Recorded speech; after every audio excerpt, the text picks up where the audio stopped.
అందరికీ నమస్కారం అండి. ఇప్పుడే అంటే ఇట్లు మీ ఎదవ గ్లిమ్స్ చూసా, చాలా చాలా చాలా బాగుందండి. చాలా ఫన్నీగా ఉంది.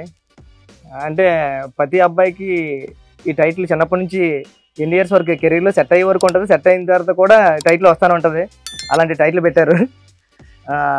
త్రినాథ్ గారికి, హీరో త్రినాథ్ గారికి, సాహితీ గారికి ఈ సినిమా మంచి పేరు తీసుకురావాలని, బల్లారి శంకర్ గారండి మీకు, కెమెరామ్యాన్ గారికి, అందరికీ ఈ సినిమా మంచి పేరు తీసుకురావాలని. చాలా యూత్ఫుల్ ఎంటర్టైనర్గా ఉంది, చూస్తుంటే నవ్వు వస్తుంది. అంతా బాగుండాలని. చాలా ఆల్ ది బెస్ట్ అండి టీం అందరికీ. ఆల్ ది బెస్ట్ అండి.